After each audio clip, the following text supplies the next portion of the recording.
Today we are going to talk about the last minute exam strategies. Whether you are a civil service aspirant, which is who is going to appear in this UPSC CAPF 2025 examination, or you are exclusively preparing for this examination, this will get you into the mindset of how this exam is going to be, and it will keep you focused. If I must say, I have been serving in the forces for more than half a decade now, and I have guided a lot of aspirants and mentored a few students.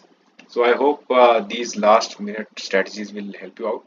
So as you know, there are going to be two papers. Paper 1, which is objective type, 125 questions, and paper 2, which is descriptive in nature, and it will fetch you a total of 200 marks. This is going to be 250, and added to that is 150 marks of personality test, which is total of 600 marks.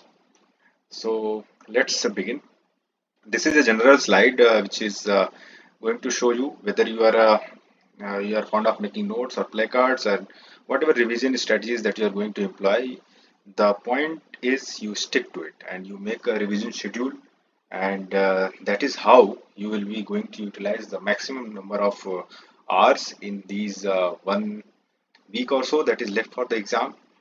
And moving on, you have to prioritize high yield areas.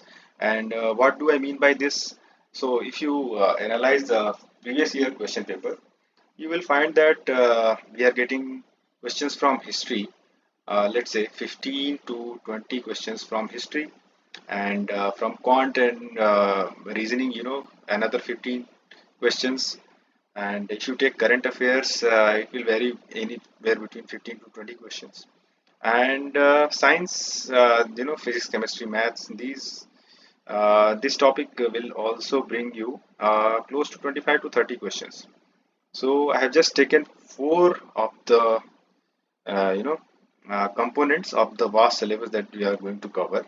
You have already covered, I must suppose. And if I take the higher side, it will be uh, 85 questions, and multiplied by 2 is equal to 170 marks.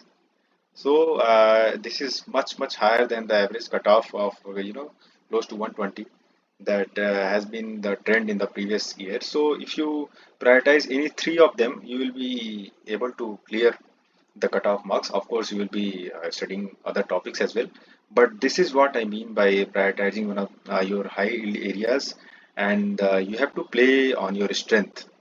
So we have already talked about current affairs preparation. If I give you an example, if you take the previous year question paper, you can easily see that post Pahalgam, Operation Sindoor, and indigenous technologies that were employed in Operation Sindoor, and similar cues you can take out from the last 1.5 years of current affairs. And if you see, more than half of the current affairs questions are straightforward. So you need to cover your bases widely and go deeper as much as you can in these last 7 to 10 days of revision that you have. And this is one of the most important slides that you need to focus on. You have to practice previous year question papers, and this thing you can do till the last day of your exam, because this will give you the actual sense of what is going to be in the paper, and this will set the tone going for you. And through this you will come to effective mock test strategies. This is important because you will be getting close to 57 seconds for each question, and in the paper 1, of course. And you know uh, let's say you spend 10 to 15 seconds reading the questions, then you again read the question in 10 to 15 seconds, so you are left with 30 seconds to answer this question. And if the question is straightforward, you will be moving on, taking the question answer and moving on to the next question.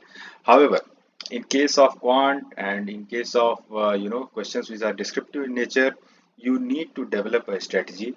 And this is because you have to go through two iterations of the question paper, because there are so many questions which are straightforward in this paper. This is what makes it a little bit different from civil services paper 1.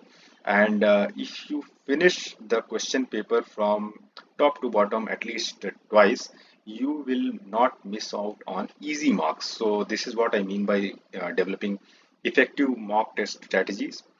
And moving on, this is the favorite part of mine as far as this paper is concerned. And I will not take much time, but two topics that you need to cover. Looking at the previous year question paper is cyber and related topics, and the other is national security. These two topics are going to be part of the essay or the arguments or report writing in one or the other way.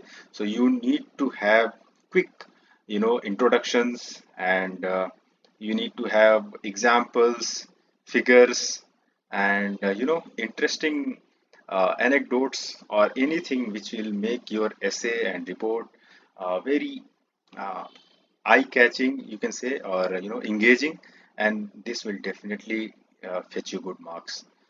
And the rest of the slides are about arriving at the exam hall in good physical and mental uh, condition.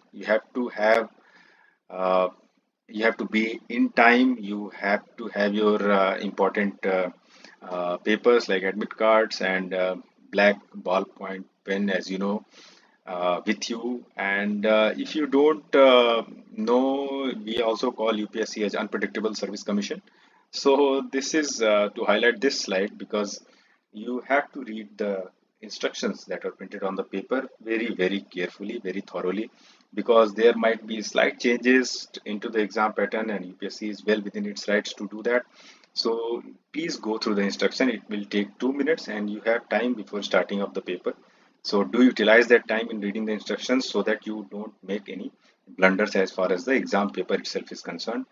And as I have already covered, do not waste time in one or two questions, because if I take the example, there will be a question is as simple as uh, through which act National Human Rights Commission is derived, and there will be a question as descriptive as what are the salient features of the recently concluded Indo-US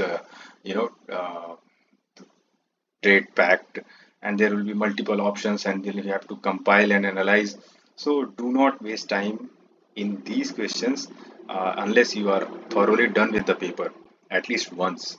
And I have known a lot of cases in which aspirants have marked wrong answers, or they have realized after marking 3 or 4 wrong answers that they have made this mistake. So please do not waste your whole year through these silly mistakes of marking the wrong answers for the wrong questions. Do not mess up your sequence. And we have already discussed the strategies for paper 2, and I must bring out that there are 15 to 20 marks which are free to grab in paper 2, and these are simple grammar, English grammar questions, and maybe from direct to indirect speech, active to passive voice, and things like that, and singular, plural, identifying the mistakes and correcting the sentence itself. And I will also count the questions based out of the paragraph.